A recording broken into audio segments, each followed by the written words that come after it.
Good evening. Good evening, ladies and gentlemen. This is Wednesday, February 7th of 2024, and I'd like to call the meeting of Essex County Council to order. We'll begin with a moment of reflection, followed by the playing of O Canada.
I'd like to read the land acknowledgement statement next.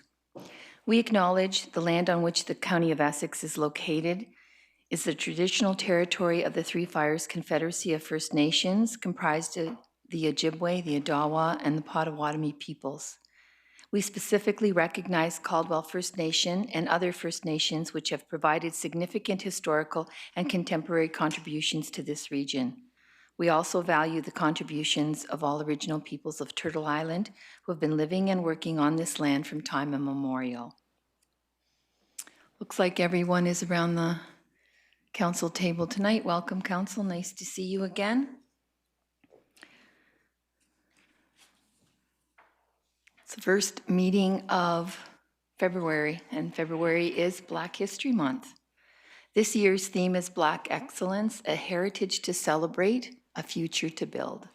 And our region certainly has a rich history of Black excellence stretching back well over 200 years.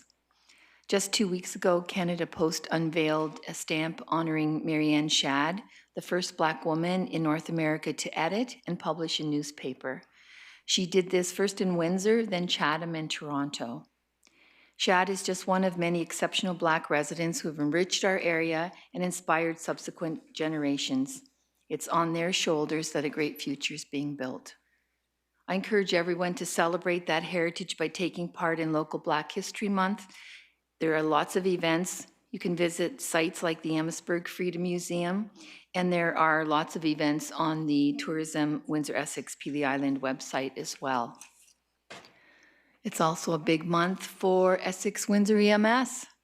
They've launched an open recruitment campaign for part-time paramedics. And this council is putting more paramedic resources on the road this year, so we need to replenish those ranks.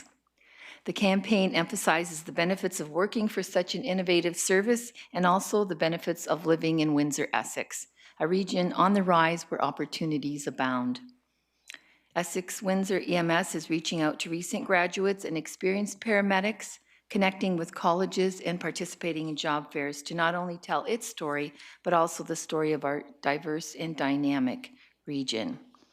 We have an amazing story to share when it comes to the incredible growth and the potential of Windsor, Essex.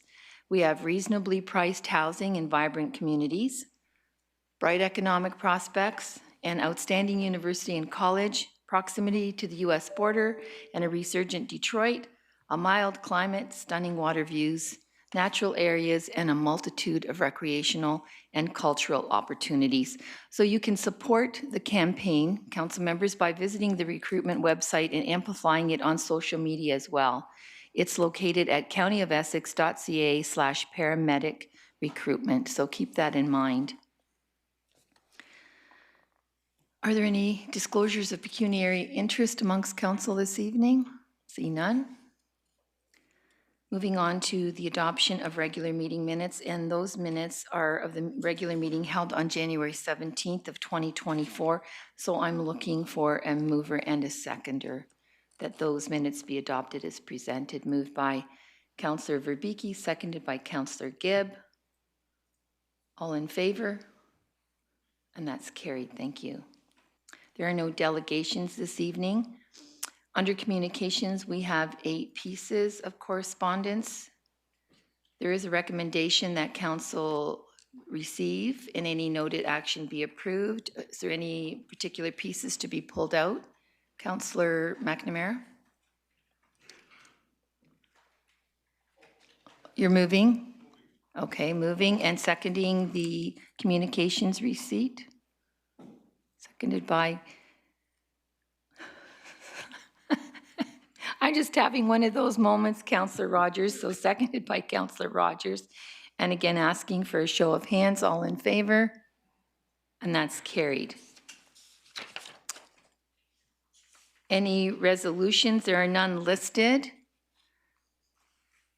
Can I suggest perhaps that we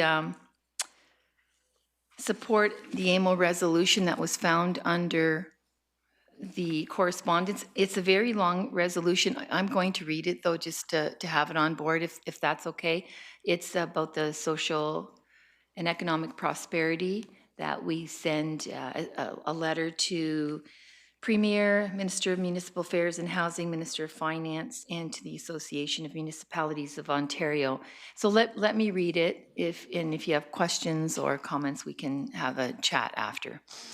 So the draft resolution is, whereas current provincial municipal fiscal arrangements are undermining Ontario's economic prosperity and quality of life, whereas nearly a third of municipal spending in Ontario is for services in areas of provincial responsibility, and expenditures are outpacing provincial contributions by nearly $4 billion a year.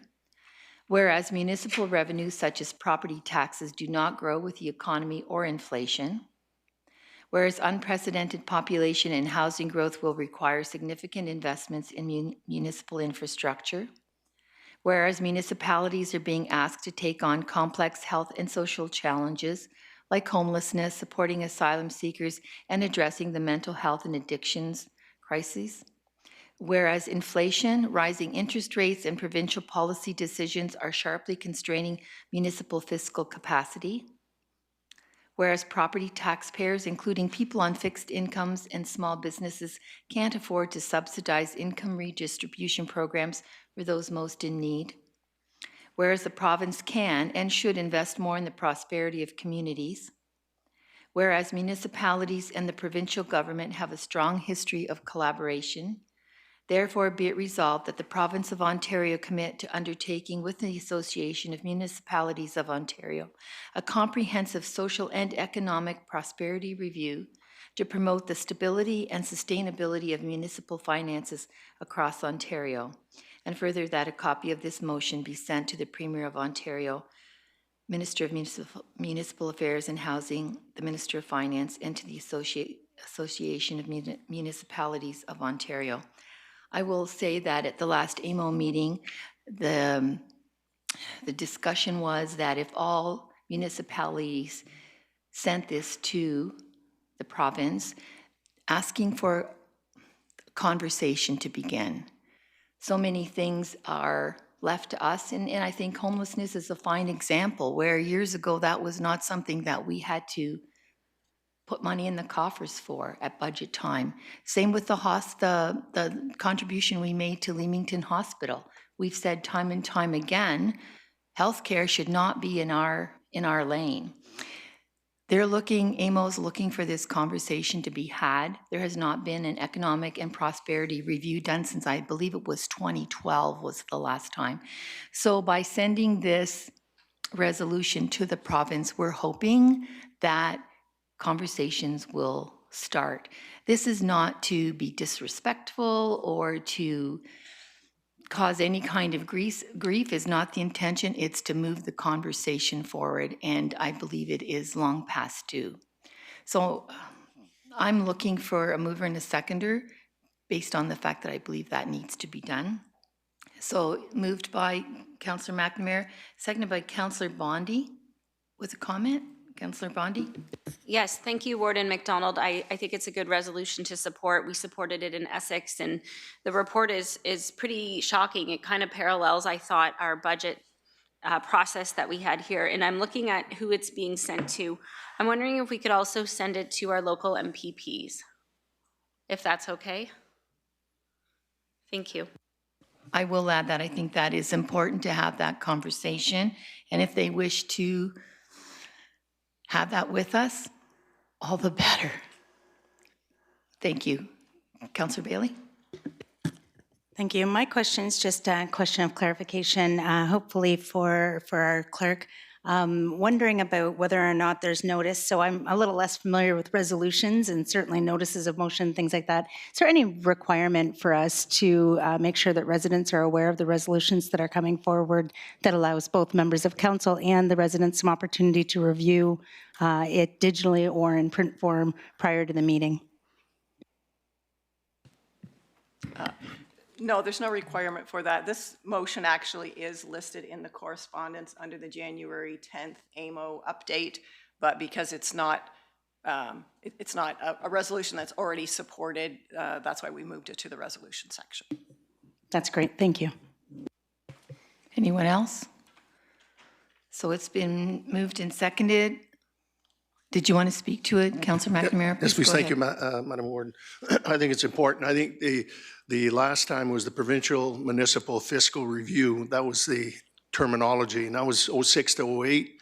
I was certainly part of that back in the day, and there was one of the biggest pieces that was left on the sideline, and it was on the housing piece. And if you recall, that was roughly about a $3 billion shortfall that our municipalities have to pick up. Timing's very good for this, in my opinion. Most of us, if we look at our OCIF funding, cut by 15% this year. Your OMPF fund cut by probably, I think, another 15%. So I don't know if you want to call it death by 1,000 cuts, but that's literally what's happening to us. But the biggest piece is the healthcare piece.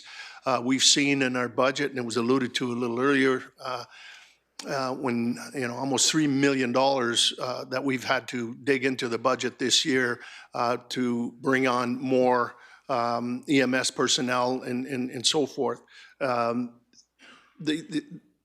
The demand on the municipal sector is again going up exponentially, and I would suggest on that as well. As I'm not sure if maybe you can allude to it, Madam Warden, if the Western Wardens, if they also received this resolution, and if there's something coming from the Western Wardens as well.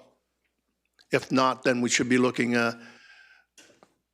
the more of the groups, whether it's AMO, Roma, LUMCO, NOMA, the rest of them, I think it's imperative that the government really start having that conversation. I can't say for sure that Western Wardens did, but Glenn McNeil is on AMO as well, so I'm going to guess it did, but I can confirm and let you know after that. I think collectively we all know it's time that we can't keep putting these things on the taxpayer, on the property taxpayer. So great. I'll let you know. I'll find out about we'll see. Okay. And if that's it, then I'm looking for, we've got the mover and seconder. All in favor? And that's carried. Thank you very much. Thanks, Council. Next, I have the consent agenda, and there's one item there, and they're the minutes from the Windsor-Essex Regional Community Safety and Wellbeing Systems Leadership Table. Looking for a mover and a seconder that this item be received. Councillor Meloche and Councillor Gebb, all in favor, and that's carried. Thank you. On to reports and questions, and this is the electronic medical documentation platform, RFP results. Justin, will you be taking that? Turn it over to you. Thank you, Warden, and through you to members of County Council. The report in front of you tonight speaks to the results of a request for a proposal for software that went out in 2023. The software is where the paramedics complete their patient interactions and other legislative and operationally required documentation, as well as our business analytics and online learning platform. The RFP went out in November. We reached consensus in December. The technical evaluation is broken down within the report for your awareness.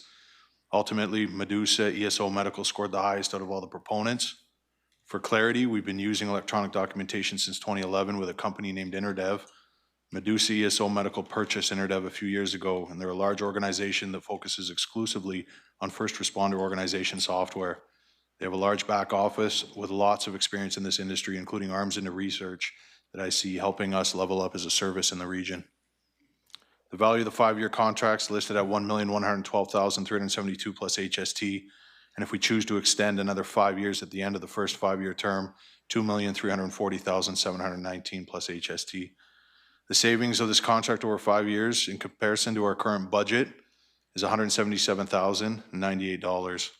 These additional savings will allow us to strategically reinvest in additional software over the coming years that includes demand analysis, auditing, and resource planning, all of which will help to drive our mission to improve response times. Happy to answer any questions Council may have. And I'm sorry I didn't address you as Chief Lammers. Sorry. It's okay. My apologies. I'll It's all try and right. do better. Are there any questions for our Chief of EMS? Deputy Warden? Yeah, thank you through your warden. Chief, in terms of whenever there's new software, has there been, this tested in other regions where you've got good reviews in terms of it working properly and it's effective? Through you, Warden. Yeah, so it is the current software that we are using. It used to be under the organization called Interdev, but it's been purchased by Medusa ESO. There is a plan to shift to a new version of the software with this company, but they are a large organization. I've known them for a little bit now. I've seen what they can do. I watched them step up during a cyber attack and do everything they could to get through it. I'm incredibly confident with this organization.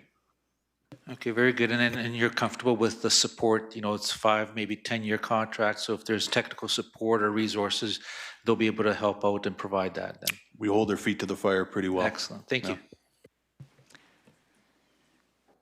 Councillor Akpata? Thank you, Warden. Through you, Chief, just one quick question. When you do a migration, I'm going to assume that we're going to be backing up all of our old records, whether it's on-prem or cloud, and we'll have that for an extended period of time during the transfer process. Can you, without giving away any cyber secrets, I just want to make sure that we have an adequate backup plan should something go awry and we need to return to our old system? So the old system will be going by the wayside with the new system under this vendor. So this vendor, we're currently with them now. We're renewing our contract, but the platforms are changing, based on the growth in the industry and best practices that they're using down in United States of America. All of our data is secured on servers in Canada as per PHIPAA requirement. At a certain year, I don't have that with me, but the personal health information is scrubbed, but the operational analytics remain so that we can do historical trending. Thank you, Madam Warden. Thank you. There are no further questions, and I am looking for a mover and a seconder for this report. Moved by Councillor Prue, seconded by Councillor DeYoung, and we will be voting electronically.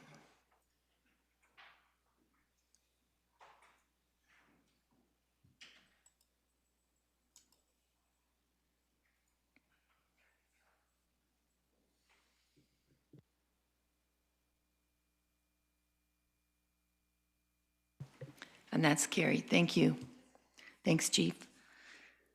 Next, we have the 2024 tax policy discussion and recommendations. And for that, I'm going to turn to our Director of Finance, Melissa Ryan. Melissa? Thank you, Warden, through you. So today I am presenting the recommendations for the 2024 property tax policies for the county.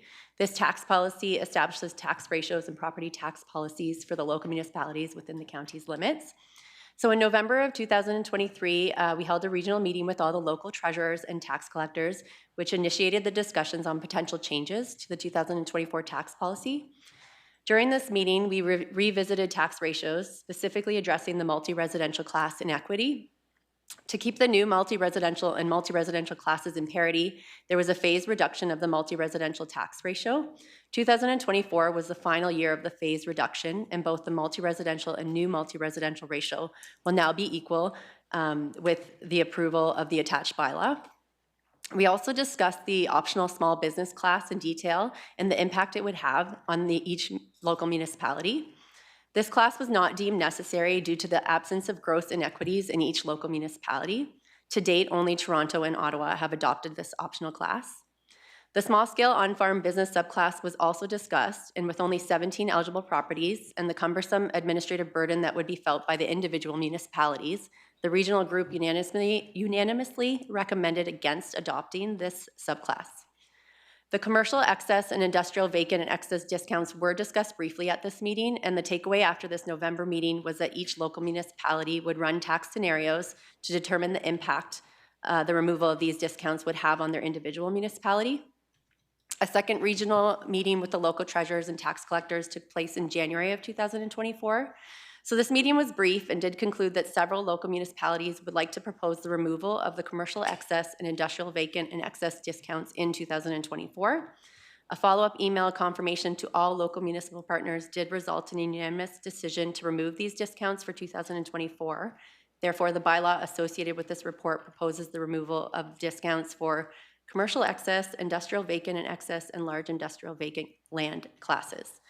This affects approximately 607 properties currently receiving these discounts and will marginally reduce rates for all tax classes by a total of $189,023.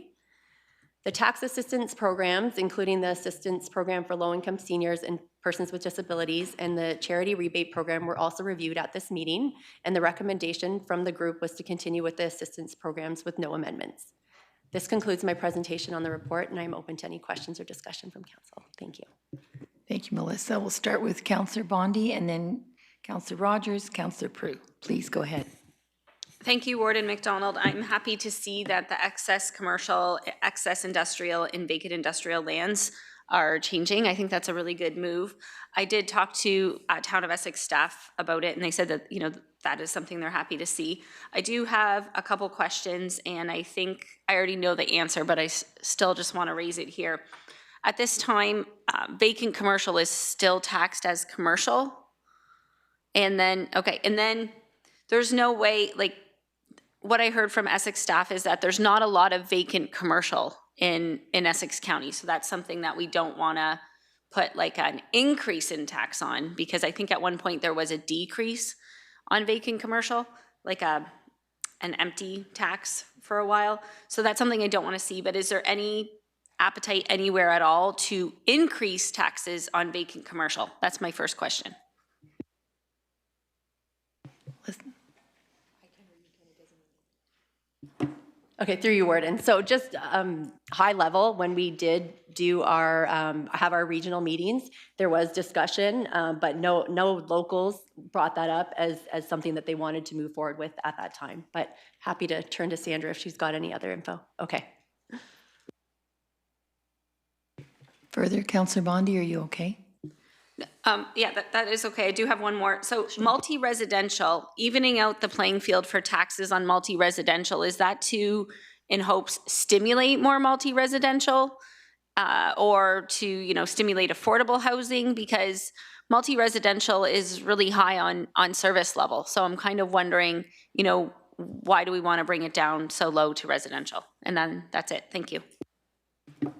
Through you, Warden. So the parity there is for new residential. So I forget the year, but there was a year where there was a change where the new residential, so anything new builds, really received a tax discount, and then the current multi-residentials were not receiving that discount. They were taxed at a way higher rate. So this really just brought them both into parity. So anyone that's new or old have the same rate now, just to make it fair. You're welcome. Thank you. Councillor Rogers next. Thank you, Madam Warden. Through you, a couple comments and then a question. I'm not sure if anybody caught the Windsor Star article there last week, but Windsor industrial real estate smashing records. So the sales price has increased 8 times the national average. Lease rates are up 14%, which is more than double the Canadian average. I think you see and you hear data. Communities all over the province, nobody's growing. And then you look at Essex County, you look at Windsor, and we have substantial growth for the foreseeable future. So, I appreciate the tax policy. I think the days of tax breaks for vacant properties, I think those are over. I think as policymakers, it's our job to really know where we're at and where we're heading. And I think at this point, CIPs, incentives for those that are growing all day, right? Like you got to get it built or you get out of the way. We need homes, we need businesses, and we need industry. And I'm actually in the camp of supporting financial policies that penalize vacancy. So I'm happy to have that conversation anytime. It's at the point where we're growing. And if you're not a part of the solution, you're not on the ship. So thank you, appreciate it. Question I do have though, the $189,023, do we have I know we talked about rate stabilization, reserve strategy. I assume it's going into there, but just any thought process on, kind of where it's going and leading into that conversation, I assume, but just looking for the full answer. Madam CAO. Thank you, Warden, through you. So for transparency, the change in tax policy tonight actually impacts the tax rate for 2024. So at the end of deliberations, Council landed on a budget that represented a 4.95% tax rate increase to the residential class.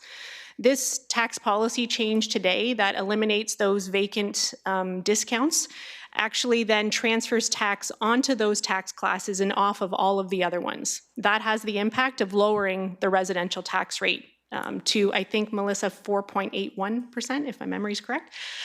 So the official tax rate for 2024 for the County of Essex is now, if this policy gets adopted tonight, would be an increase of 4.81% rather than 4.95. So in terms of what we're doing with that tax shift, it's actually absorbed fully in the current budget year. No involvement of rate stabilization reserves. It's just simply recalculating the tax among all classes, which benefits everybody but the tax groups that the tax is going to. Thank you, through Warden. Then that's a great decision, and I fully support that. I'm very happy to hear that. Thank you. Councillor Purr, you're next. Thank you. My question's just been answered, so that's great news. Thank you. Okay. Let me read the bylaw before we vote. Or the recommendation, sorry. The recommendation is that Essex County Council adopt the tax ratios as set out in bylaw 2024-007 for the 2024 taxation year. And further, that the reductions for subclasses for excess commercial, excess industrial, and vacant industrial lands previously set at 30, 35, and 35% respectively be removed for 2024 and any subsequent taxation years unless specifically provided for in a bylaw of the Corporation of the County of Essex. And further, that the Essex County Tax Assistance Program for low-income seniors and low-income persons with disabilities established under bylaw 04-2004 and amended under bylaw 2021-05 continue with no amendments. And further, that the Essex County Charity Tax Rebate Program established under bylaw 16-2007 continue with no amendments. Looking for a mover and a seconder on that. Moved by Councillor Bailey and seconded by Councillor Shepley. And we'll ask you to vote electronically for that, please.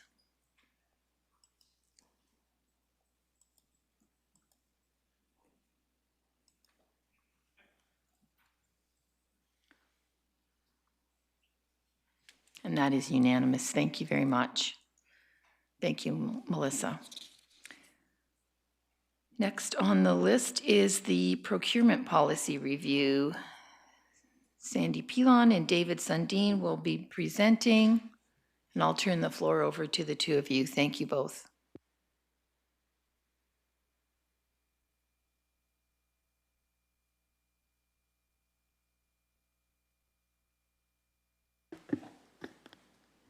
Thank you, Warden, and good evening. As promised in 2023 procurement report to Council, and in accordance to the current Section 22.4 of our existing procurement policy, a formal review will take place every 5 years. This, in 2024, marks 5 years for our policy. The policy review included consultations with our local partners, specifically our regional procurement group, the Heavy Construction Association and their members, as well as other public entities through our Ontario Public Buyers Association. One concern that's been addressed with the new policy is the turnaround time required between tender close and contract execution. The policy permits where a competitive procurement results in a total value that meets the council-approved budget or is within 10% of the council-approved budget, the contract can be executed by the approval authority. The policy required reformatting and the addition of additional language and content to secure that the policy is clear where it had been previously vague, or subject to interpretation, or silent on in some instances. The intent of the proposed revisions, as set out in the report, is to enable procurement processes to be efficient, effective, strengthen the procurement policy while maintaining and safeguarding the principles of openness, fairness, transparency, and accountability. With that, I'll take any questions. Oh, that was quick. Thanks. Start with you, Councillor McNamara. Thank you, Madam Warden, through you to maybe to the delegation and that.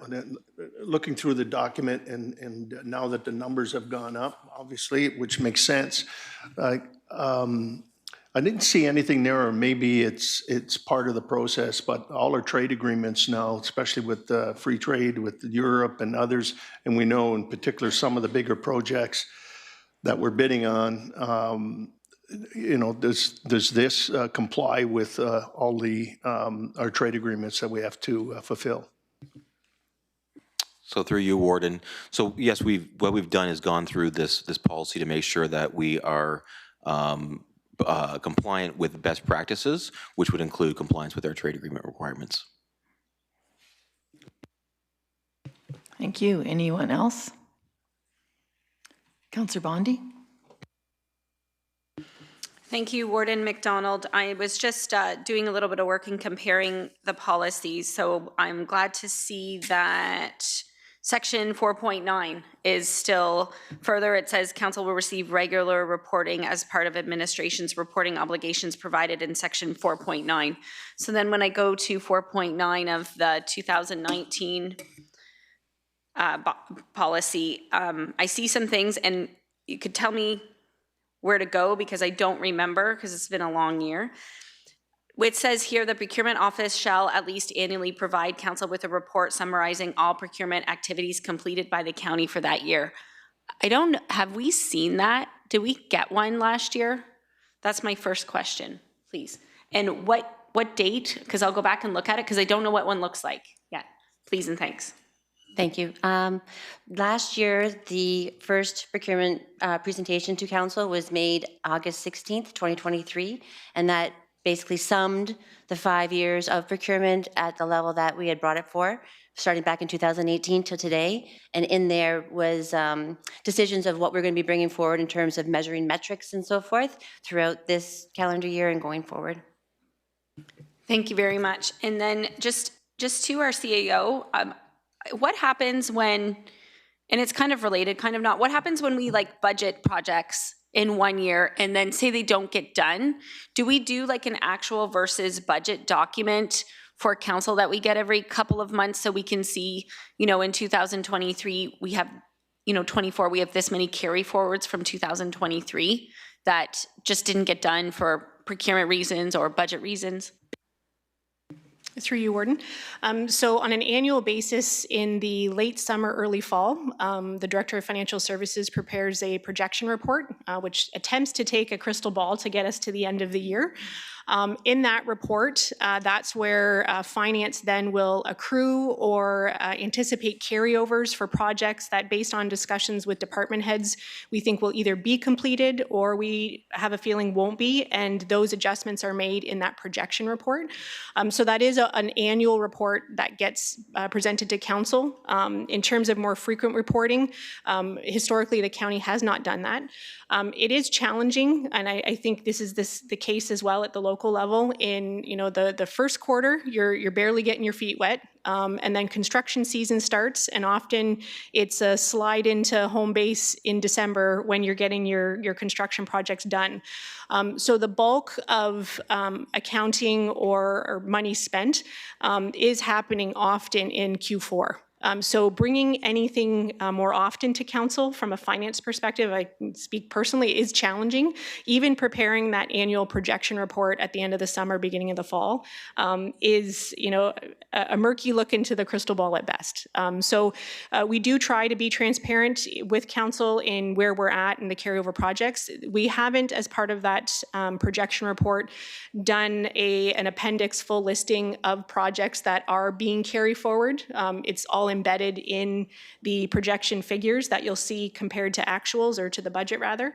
But just by way of explanation, that is the reporting mechanism now for how we handle carryover projects. Thank you. Any other questions? See none. The recommendation is that Essex County Council approve the revised procurement policy and adopt a bylaw confirming same. Looking for mover and a seconder, Councillor Verbicki and Councillor Rogers, and we will be voting electronically, please.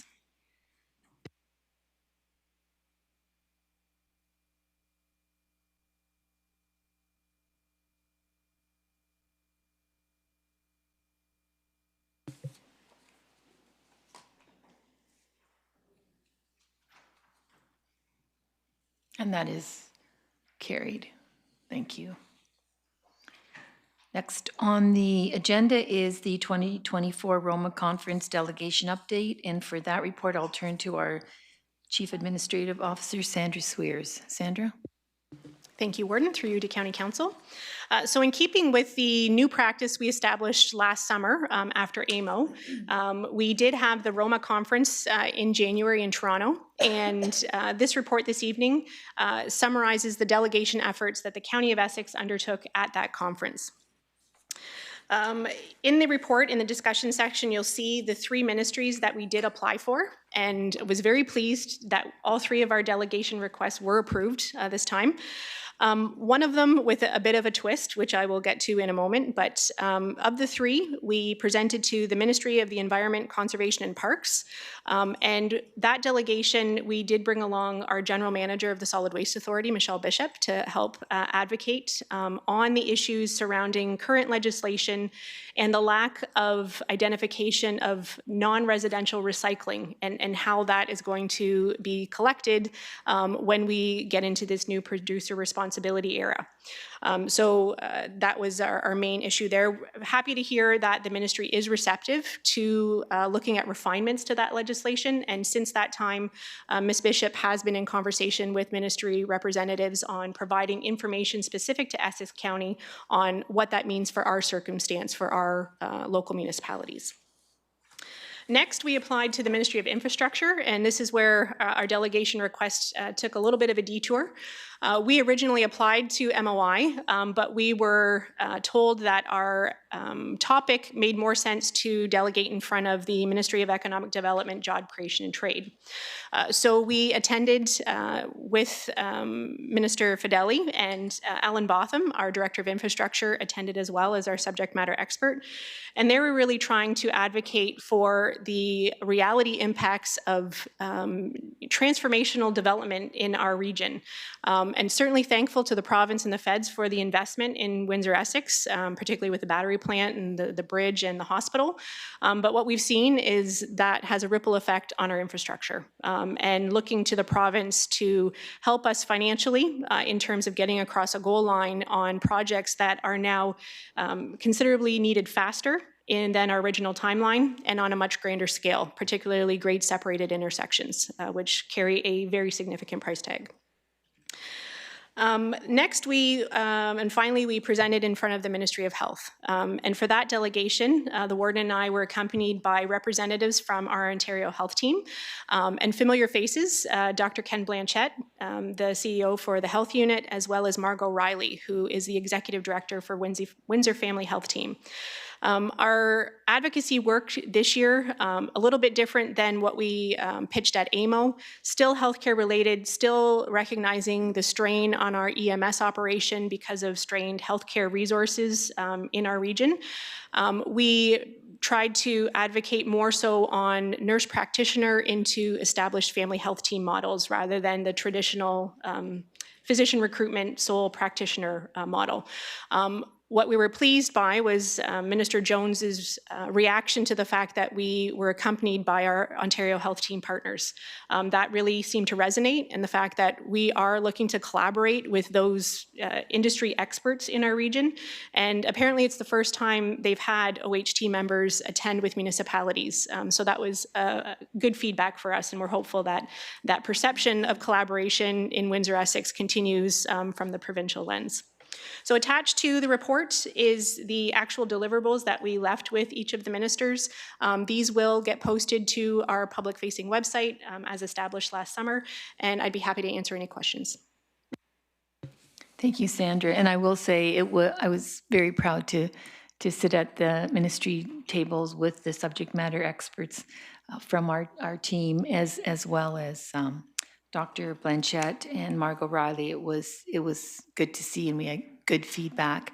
Again, great answers to the questions. They presented admirably. So just want you to know it was your county was well represented by those folks. So I'll start with you, Councillor Bondi. Thank you, Warden McDonald. Wow, accolades to our staff. What a thorough job in making us have really great submissions to the ministers, and really appreciate this detailed report to council and all the work that you're doing on behalf of us there. And thank you, Warden McDonald, as well as going and bringing the partners to the table. I'm really proud. Great job. One question is, were our MPPs there with you? And if not, can we send the submissions to our local MPPs? And that's my only question, but well done, thank you. Through you, Warden. I should have mentioned that. So in advance, back when I emailed all of council to let you know that we had delegation status at Roma, I also reached out to our local MPPs. Unfortunately, due to scheduling conflicts, we couldn't get all of them represented, but MPP Liardi, as well as Dowie, did attend our time with the Ministry of Economic Development, Job Creation and Trade. All three were sent copies of our deliverables, so they do have them. And for those that couldn't attend, I did receive word back by email that, definitely open to further conversation on the topic should we want to have a sit down. There are no further questions. Then there is a recommendation that we receive the 2024 Roma Conference Delegation Update Report. Moved by Councillor Meloche, seconded by Councillor DeYoung. And we will vote electronically again, please.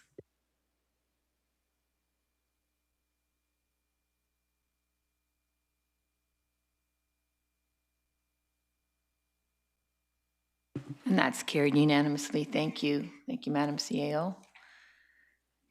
Any unfinished business? Councillor Meloche. Thank you, Warden. Just a question, and maybe I've missed it, but I don't see our outstanding report summary on the agenda. And I know one meeting it was under consent agenda and one it was under unfinished business. And the only reason I ask was during our budget session, we talked about having a follow-up meeting in the new year for the new positions that were created. So I kind of was hoping to request, and I don't know if it's under unfinished business, since yes it is and no it's not. Just if we could put that report on there, and that report would have, maybe if we could put the justification for each of the 10 positions as well as the organizational chart that will be created once those positions are formed so that we can just be more informed. So I don't know if that's now or how you'd like to do that. Turn to the clerk. Mary? The outstanding reports summary was not put on this agenda because there was no change from the prior one that you received at the prior meeting. And I will let the CAO speak to the staffing report, which I believe is scheduled for next meeting. Thank you, Marion, through you, Warden. So I am currently working on the staffing report, so it is coming. My intention was to try and get it for this meeting, but we have a lot of T's to cross and I's to dot, so you will get it at the next meeting. Thank you. Councillor Rogers. Thank you. I'm just wondering, and even if there's not an update, I would like to have it on the agenda every single time because I think it keeps it top of mind for council. So I'm not sure if you need direction or a motion or what. I just think it, it keeps us there and it keeps us in our mind. Please and thank you. And just for reference, it will now be under the consent agenda. That's where it was put on the new procedure bylaw to be under consent. So. Okay, thank you. Under new business, is there anything else before I get to the discretionary external commitment review? No?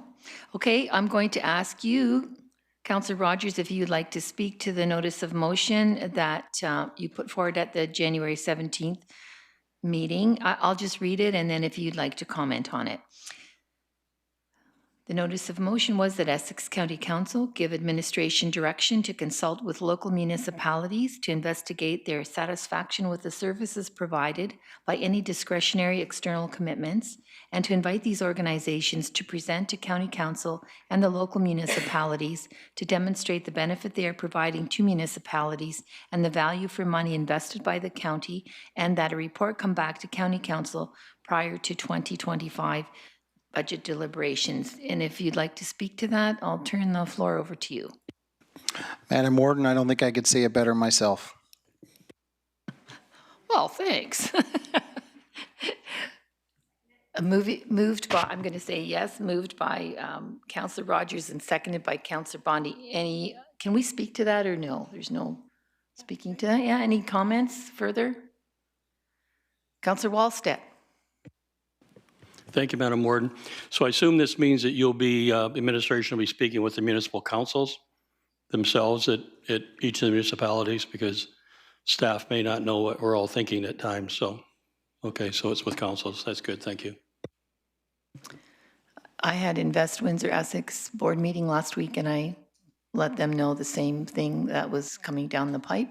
And I imagine we can make that known as well at the TWEPI meeting just for starters. So we'll start the conversations going all the way around. So with that being said and moved and seconded, and no other comments, looking to vote. Oh, it's already there. Vote electronically, please.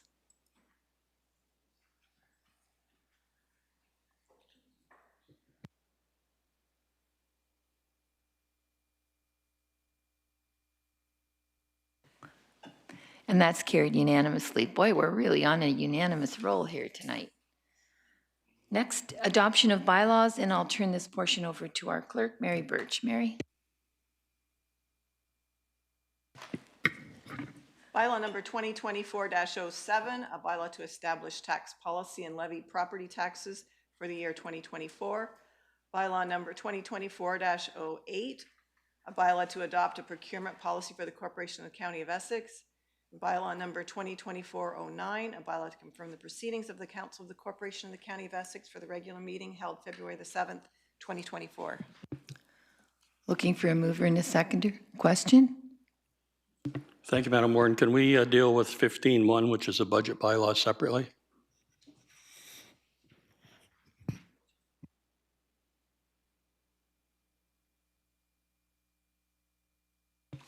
Okay, so then let's deal with that one first. So we'll, looking for a mover and a seconder to deal with bylaw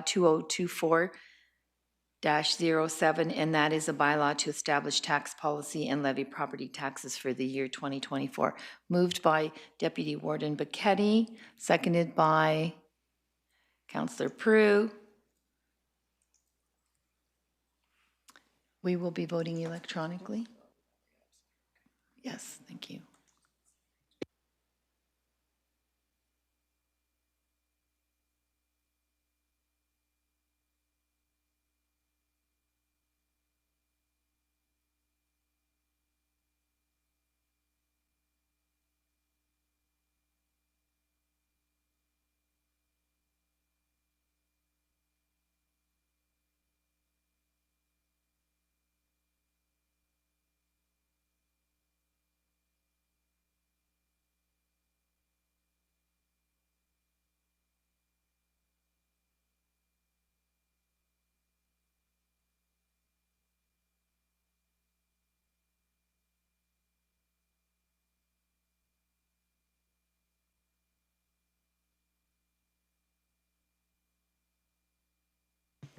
And that is carried.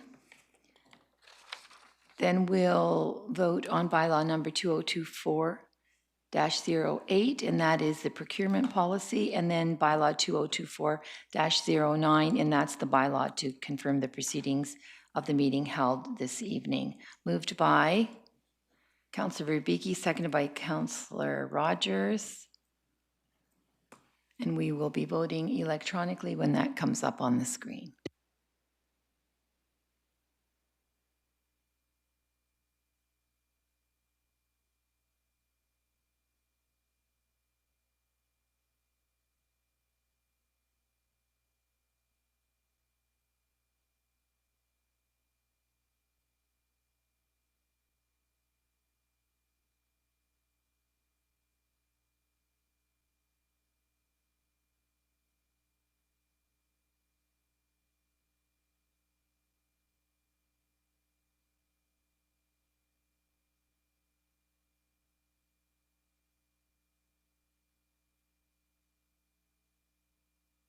And that is carried. Thank you.